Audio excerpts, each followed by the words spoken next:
die. Try this. Stick a red bindi on the globe. Set up the previous model of the globe on the candle.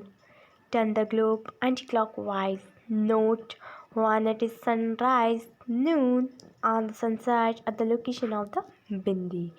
फिर हमको check करना है, जब हम globe पे एक बिंदी लगा देंगे उसको एंटी क्लॉकवाइज रोटेट करेंगे. हमें नोट करना है कि कब सनराइज़ होगा यानी सूर्योदय होगा, कब नून दोपहर और कब सनसेट होगा उस बिंदी की पोजीशन से. जैसे कि हमने यहाँ बिंदी लगा दी है और हम यहाँ नोट करेंगे.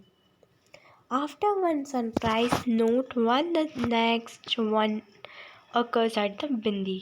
एक बार सनराइज होने के बाद हम देखेंगे कि अगली बार इस बिंदी पर सनराइज कब होगा. You will see that this happened when the earth completes one rotation, that is when it makes one turn completely around itself. तो हम ये देखते हैं कि जब अर्थ अपना पूरा एक रोटेशन कंप्लीट कर लेगी उसके बाद जाके ये बिंदी पर फिर से सनराइज होगा. The period of time that the earth takes to complete one rotation is called a day. Earth time का एक ऐसा पीरियड जिसमें अर्थ अपना एक रोटेशन कंप्लीट करती है उसको बोलते हैं हम day. A day has 2 parts. Day के भी 2 दिन होते हैं यानी एक दिन के 2 पार्ट रहते हैं, day time and the night time, सुबह का टाइम और रात का टाइम, और सिंपली डे एंड नाइट जिसको हम सिंपल लैंग्वेज में डे और नाइट के नाम से जानते हैं.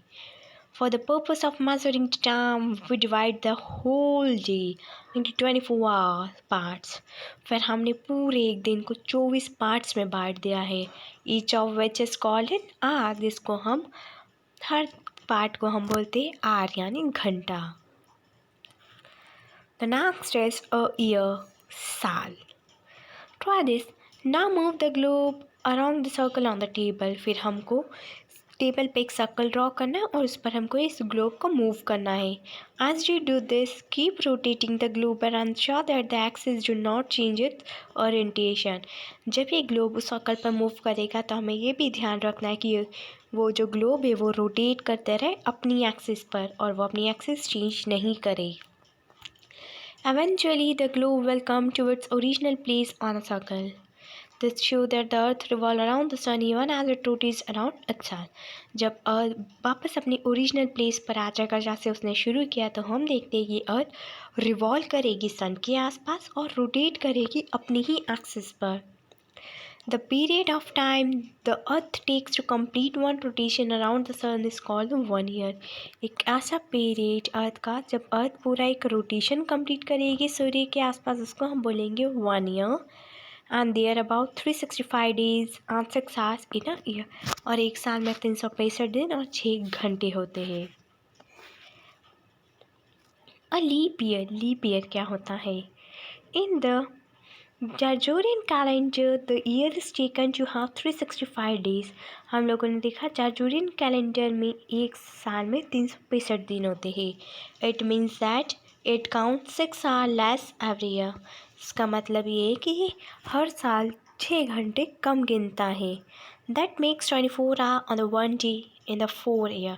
जो कि हर 4 साल में 24 घंटे यानी एक दिन कंप्लीट करता है. To make up for this lost 1 day, the month of February in the Gregorian calendar has an exact day every 4th year. इसी वजह से जो 6 घंटे हर साल में लेस होते हैं तो वो 4 साल में कंप्लीट होके पूरा एक दिन कंप्लीट हो जाता है और वो दिन फरवरी मंथ में कन्वर्ट हो जाता है यानी एक दिन जुड़ जाता है फरवरी में. That year is called the leap year. जब फरवरी में एक दिन एक्स्ट्रा जुड़ जाएगा तो इसको हम बोलेंगे लीप ईयर.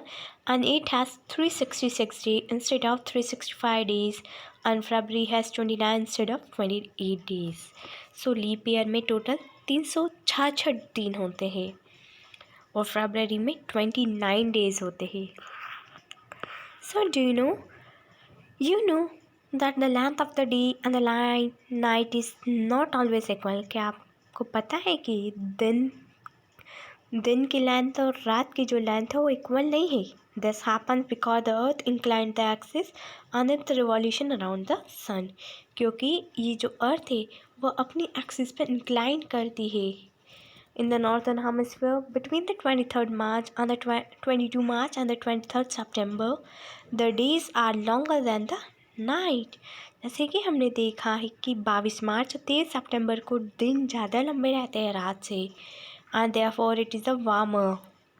वहाँ पे बहुत गर्मी भी रहती है। That is it is summer in the northern hemisphere. However, during this same period in the southern hemisphere the nights are longer than the days. The nights are longer than the days. The earth gets less heat on this part, and therefore it is winter in the southern hemisphere. In the period from 23rd September to 22 March, the days are longer than the nights on the southern hemisphere, and it gets more heat and it's summer there. On this period in the northern hemisphere, it is the nights that are longer. Northern hemisphere gets the less heat and it is winter there. Note that there may be the difference in the dates due to the leap year. On India, summer, the high rainy season, and the winter were considered to be the main season. We also divide the year into the 6 seasons, namely the Vasant, Grishma, Varsha, Sharad, Hemant, and Shirhir. Now, this cycle of 6 seasons is known as the ऋतु चक्र. ये जो 6 अलग अलग seasons की जो cycle है उसको हम बोलते हैं ऋतु चक्र. Most of our festivals are connected with the season. और हमारे जितने भी फेस्टिवल्स हैं इन सभी सीजन से कनेक्टेड है. And many of our songs and the games are also related to the differences. और हमारे बहुत सारे सॉन्ग्स और बहुत सारे गेम्स भी अलग अलग सीजन से रिलेट करते हैं. अब नेक्स्ट हम एक बहुत ही इंपॉर्टेंट कंसेप्ट पढ़ने वाले हैं, phases of the moon.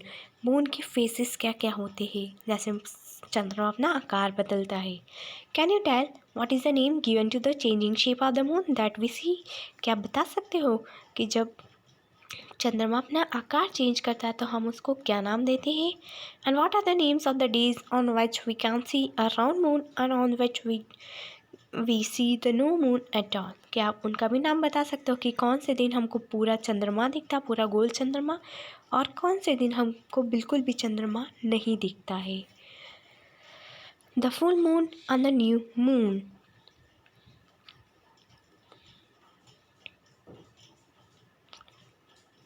The moon revolves around the earth and the earth revolves around the sun. जो चंद्रमा है वो अर्थ के आसपास घूमता है और जो हमारी अर्थ है वो सन के आसपास रिवॉल्व करती है.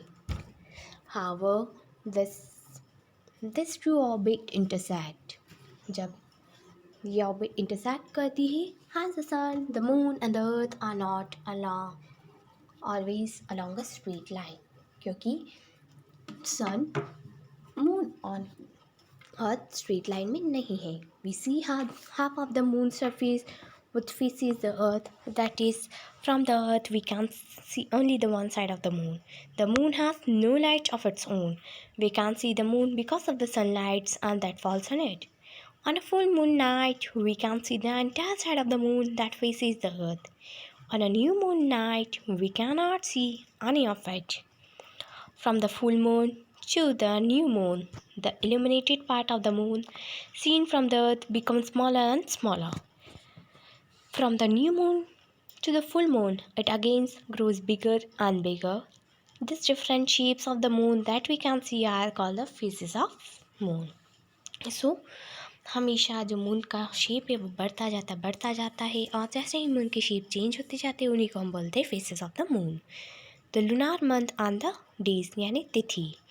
You know that it takes 14 or 15 days from a new moon to full moon. आप लोगों ने देखा होगा कि नए चंद्रमा से पूरा चंद्रमा बनने में 14 से 15 दिन लगते हैं. This is called the fortnight और द वैक्सिंग मून.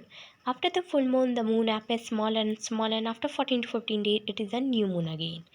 लोगों ने देखा होगा कि चंद्रमा का साइज़ कम होता जाता है. फिर 14 से 15 दिन बाद हमको एक नया चंद्रमा फिर से दिखा देता है.